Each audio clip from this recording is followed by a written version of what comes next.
Back in Revelation again this week. Back in Revelation from Revelation. We're going to be beginning in chapter 6. And last week we talked about this scroll in God's hand. It was symbolic of the seven, it had the seven seals that were symbolic of God's judgments coming. And on beyond that, we know that there are the trumpet judgments coming. And in chapter 5, we talked about how Jesus, the Lamb, was the only one worthy to take the scroll and open it and bring about these judgments on the earth in the end times. Now, as we get into these, I want to point out that there are different views on end times. There are different views on how it's going to come about.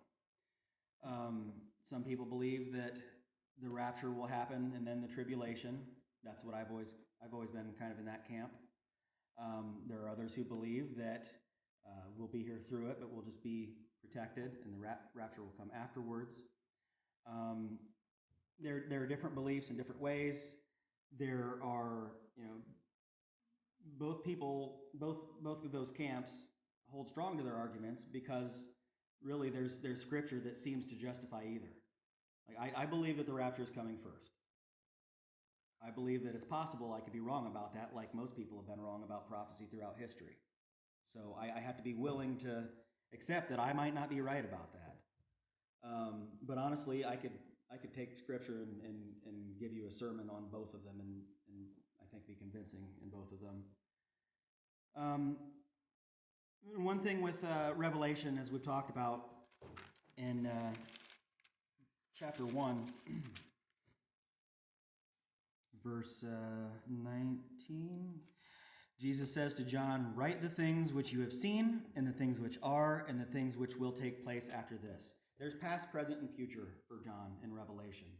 He writes about the past things he's experienced. He's writing present things to the church, the seven churches, and there's future things to come. Now, these things are in his future. We don't know that they're all going to happen boom, boom, boom, boom, boom, one right after another. Each one of these things that happen could be spread out over a period of time. For all I know, God could do the seven seals and then wait a while before he does the seven trumpets. These things could happen one day after another, just like he did in creation. Do it all sequentially in one-day increments. But something can hold multiple meanings. These things are coming in the end, but we can also see glimpses of them that have been happening even in recent history. A lot of the things that are coming in final judgment that I don't personally think or know have necessarily happened yet, but we've seen a lot of foreshadowing of it for sure. A lot of the things that are going to happen on a grand scale in the day of judgment, we've seen at least examples of in recent history, some very recent. And I'll give some examples today of some that have been spread out over the past 100 years. And I think next week I'll probably be in the trumpet judgments, and I'm going to hopefully show videos of things that have happened around the world that many of us haven't seen, that are indicative of these kinds of things. So we're going to be getting into the seals. Jesus is opening these seals of these judgments. And the first seal, chapter 6, verse 1 says, "Now when I saw the Lamb opened one of the seals, and I heard one of the four living creatures saying with a voice like thunder, 'Come and see.' And I looked, and behold, a white horse. He who sat on it had a bow, and a crown was given to him, and he went out conquering and to conquer." The first seal, the first four seals are these. You hear people talk about the four horsemen of the apocalypse. Now there are these four horses, these four horsemen. There's this account in Revelation, and there's another account in Ezekiel.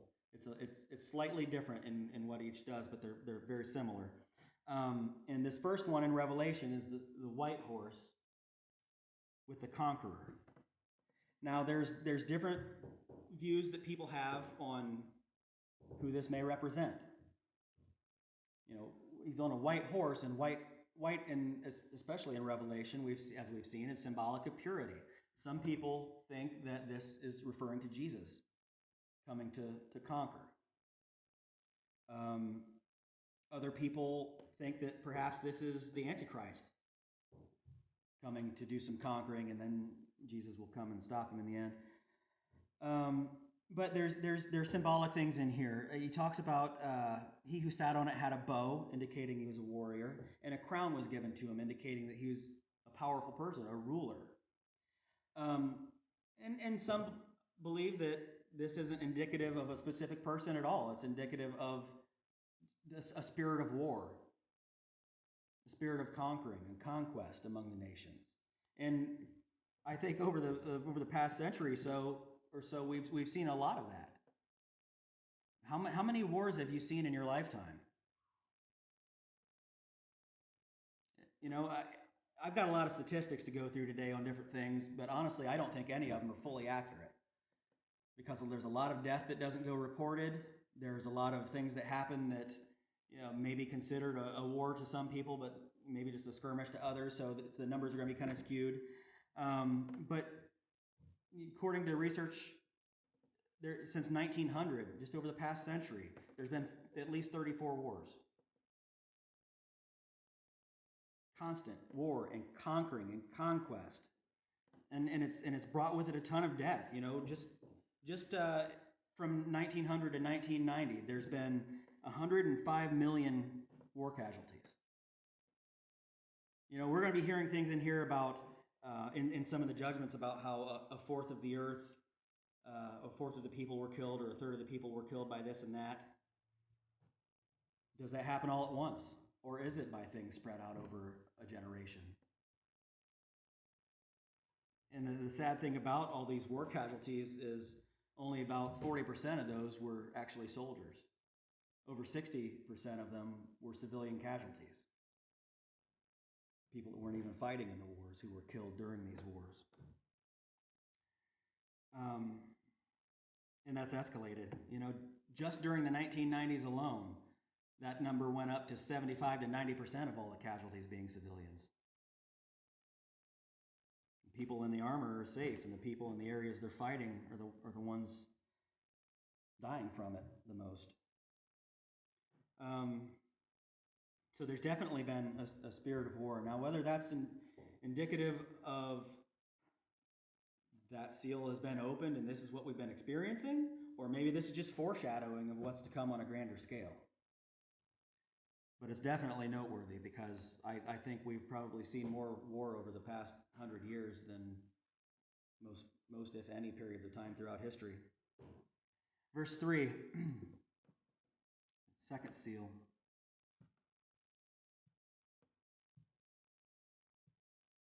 One second. Sorry, I'm going to be a bit trying to multitask here.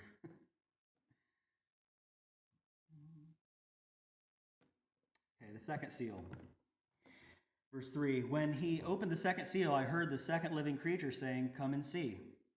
Another horse, fiery red, went out, and it was granted to the one who sat on it to take peace from the earth, and that people should kill one another. And there was given to him a great sword. At this point, peace is taken and conflict is brought about. People are murdering each other. There's chaos coming. I don't think it even, I think it goes without saying that there's been a ton of that among the earth. Think of how many people kill each other every day. It's really hard to find statistics on homicides and things like that, because a lot of it happens in places where the news doesn't get collected or is underreported. From what I have seen, this is worldwide, there's over 400,000 murders a year around the world. 400,000 people. That's over 1,100 people a day are getting killed by their fellow man. And, you know, it's not just one-on-one murder. Think of the genocides that happen. There's been a ton of genocides. Oh, the Holocaust is the most obvious example, but things like that still happen today. Look at the Uyghurs in China. They're tortured and abused and trafficked and killed just from genocide and tyranny alone over the past couple centuries, I believe. 29 million people killed by their own leaders, the people that are supposed to protect them. 41 million people from man-made famine. What did we talk about in Sunday school this morning when the Arameans came and besieged Samaria and they caused a famine? They destroy their crops or they take them, or these man-made famines. They've killed at least 41 million people. Communism. People try to put a nice ribbon on that today and act like it's not as bad as it used to be and it would be a good thing to have. It's killed over 87 million people. I think it's safe to say that if this red horse hasn't been let loose on the earth already, people are practicing for it. It's sad. The third seal, verse 5. When he opened the third seal, I heard the third living creature say, "Come and see." So I looked, and behold, a black horse, and he who sat on it had a pair of scales in his hand. And I heard a voice in the midst of the four living creatures saying, "A quart of wheat for a denarius, and 3 quarts of barley for a denarius. Do not harm the oil and wine." This is the black horse. It's symbolic of scarcity on the earth. It's symbolic of famine. It's symbolic of people suffering and doing without food, starving. Or there's enough of a shortage that the prices of it are insane. We don't buy things with a denarius nowadays, so it's hard to guess what that's worth just on the surface thinking about it, and we don't think in terms of buying quarts of wheat. But this is really expensive for them. They're paying a lot of money to get a little bit, and that's indicative of a famine. Supply and demand. What happens when there's food shortages? If you don't know, go out to Walmart right now or A&A. We're not to the point where we're doing without food, but it's short enough that the prices have jacked up and up and up. I saw chicken at one store recently for like $7 a pound for chicken. I'm surprised that's ever over $1 as cheap as it is. It's often man-made, but there's been a ton of death of it over the past century. There's been 70 to 120 million people died from famines just in the 20th century. And the reason we don't see these things happening on a big scale, we see this in Revelation. We think this huge thing's going to happen and tons of people are going to die. And a lot of people think, well, that ain't happening now because we don't see 1 million people in our town dying or 1 million people in Ohio dying. But when you collectively look at these things, look at the big picture, look at patterns and things. Millions and tens of millions, hundreds of millions of people dying over a period of time around the world. 70 to 120 million people. 120 million people, that's a third of our whole country. Now we would notice it if 1 out of every 3 people we knew dropped dead from it.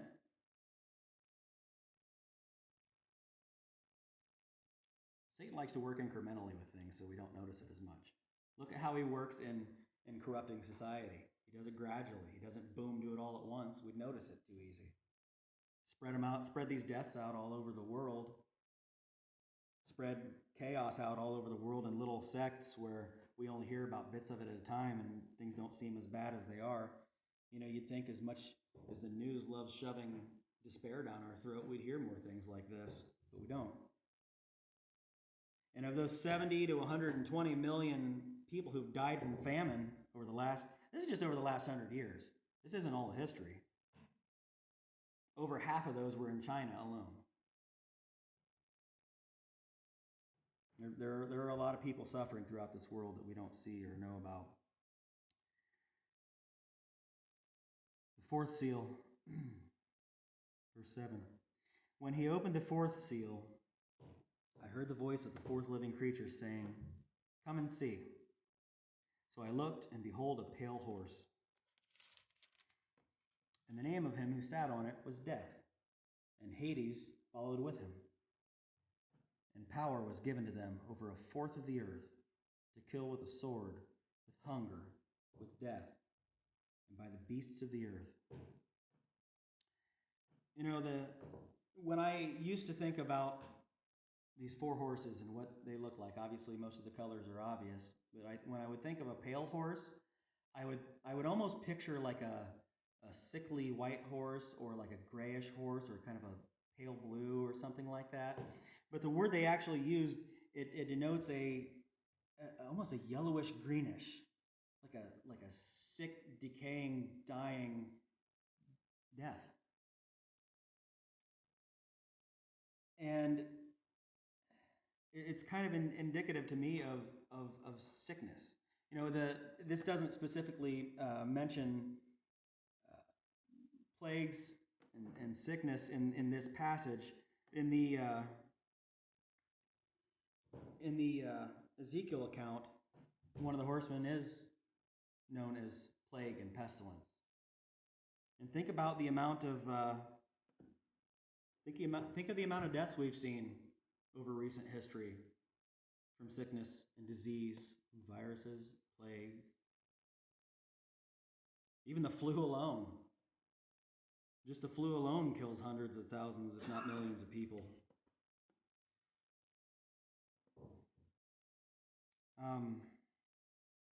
You know, it's hard to find solid statistics on that, because we don't always know exactly what somebody died from. People don't always go and report it when they get sick. Sometimes they just stay home and they get sick and deal with it. They get some chicken soup and some Sprite and deal with it, and some of them die. Not all the numbers are reported, but the numbers on that are looking like about 100 to 200 million. That's one of the biggest ones of all of these statistics. That's bigger than war. And maybe that seal hasn't been open, but we sure are foreshadowing it. So we've got the first four seals that Jesus has opened, 1 through 4, and those are the four horsemen. In the fifth judgment, cry of the martyrs. Verse 9. When he opened the fifth seal, I saw under the altar the souls of those who had been slain for the word of God and for the testimony which they had held. And they cried with a loud voice, saying, "How long, O Lord, holy and true, until you judge and avenge our blood on those who dwell on the earth?" Then a white robe was given to each of them, and it was said to them that they should rest a little while longer, until both the number of their fellow servants and their brethren, who would be killed as they were, was completed.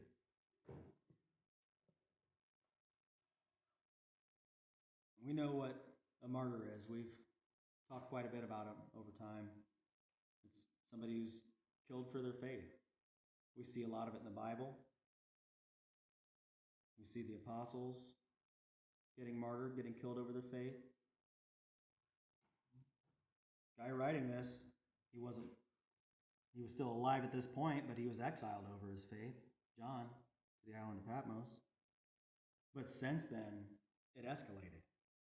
After his time, in the coming centuries, some of those emperors really hated Christians. They were all about killing Christians off for their faith. They wanted to stop this movement.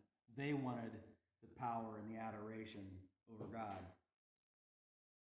You know, Emperor Nero, he was one of the horrible. He used to capture Christians, soak them in oil, and light them on fire and use them as lamps in his garden. There's been a lot of it over the years, and when we think about martyrs, we usually think of, you know, 1st, 2nd, 3rd century, things like that, maybe a couple centuries later. It still happens today. There are people killed for their faith today. There are people who suffer for their faith today. Some countries, you get found out as a Christian or holding church services, they're going to arrest and or kill you, arrest and or kill your family. They're going to seize your property. They're going to take everything. It's going to destroy your life. You can't destroy your eternal life, but they can destroy what you got now. And, it's hard to tell exact statistics on this, but there's rough numbers, because I don't know about you, but if I was murdering a bunch of people, I wouldn't call up the health department and report how many I killed. So there's probably a lot that have gone unreported. But some researchers estimate that since the time of Jesus until today, there's been about 70 million people martyred for their faith in Jesus. And, it makes me think of today how so many people are upset about the little problems that we face as Christians here in America. Yes, there are threats to our religious liberties at times, a lot of times. There's been different people try to enact laws to hold back what the church can say or do. But for the most part, we're not experiencing anything near what these people did. But 70 million people, if that seal hasn't been opened, then we're definitely foreshadowing it. And he's saying, well, we see that they want justice. They've been robed in white, representing them as righteous and pure. They want justice. And notice they've got a right and holy attitude about it too. They're not saying, Lord, let me take justice on these people. Or let the people who might be martyred, let them turn on their persecutors and bring them justice. They say, how long, O Lord, until you judge and avenge our blood on those who dwell on earth? The people who are murdered for their faith are willing to let justice come from God's hand. They're willing to let God bring the retribution for what they've experienced. And how often do we, in the little things even, not want to turn it over to God? Vengeance belongs to the Lord, but we want it for ourselves. But he's saying, you know what? It's not over yet. There's more of you that are going to die. We got to wait until that plays out. And then we move on to the sixth seal. Cosmic disturbances. Verse 12, I looked when he opened the sixth seal, and behold, there was a great earthquake, and the sun became black as sackcloth of hair, and the moon became like blood, and the stars of heaven fell to the earth, as a fig tree drops its late figs when it is shaken by a mighty wind. Then the sky receded as a scroll when it is rolled up, and every mountain and island was moved out of its place. And the kings of the earth, and great men, the rich men, the commanders, the mighty men, every slave and every free man, hid themselves in the caves and in the rocks of the mountains, and said to the mountains and rocks, fall on us and hide us from the face of him who sits on the throne and from the wrath of the Lamb. For the great day of his wrath has come, and who is able to stand? Well, we definitely haven't seen this one yet. All the things that I've said today to the non-believer, they could easily dismiss it as not being God, as that's just man's nature. It's in man's nature to kill each other. It's in man's nature to conquer and go to war. It's in the nature of evil men who want to kill Christians to just do it. They can be written off and excused as just passing things that are just happening in humanity. And even if these haven't been opened, and one day God is going to do these on a much grander scale than we've already seen, and it should be blatantly obvious, people will still, who don't believe, rationalize and write these things off as, well, that's just mankind. That's just the way people are. We've seen it happening for centuries. It's just the way people are. Don't bring God into this. But with this, it's impossible to deny God's handiwork.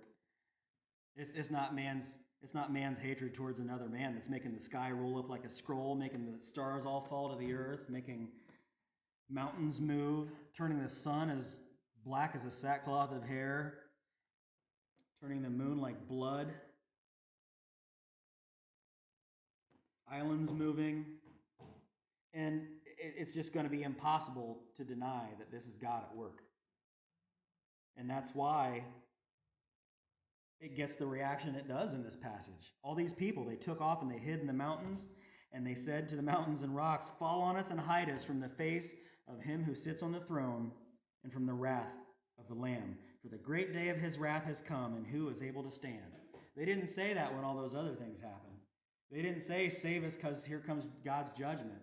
These things happen, and there's no denying it. And they're saying, okay, this is God's wrath. We know it is. And it's not just the average person. These are powerful people in here too.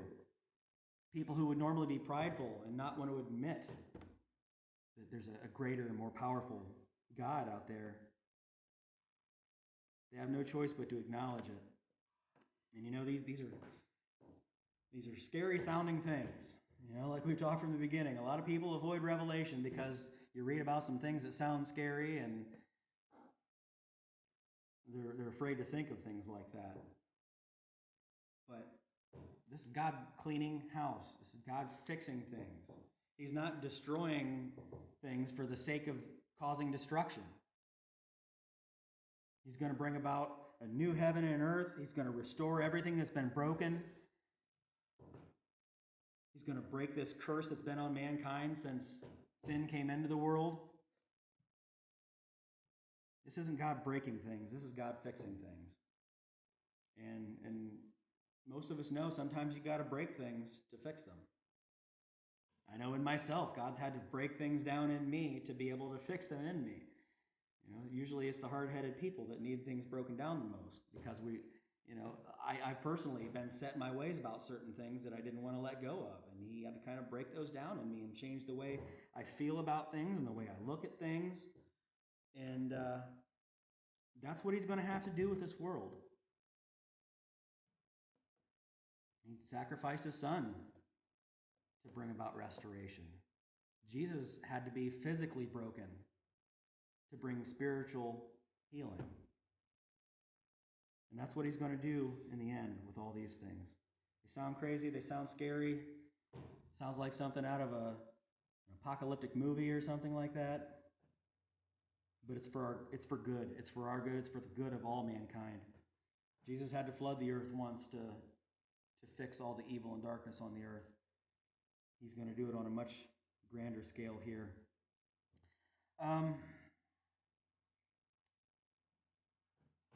I was going to go a little further, but I think I'm going to get cut off if I try to do that. So we'll go ahead and stop there.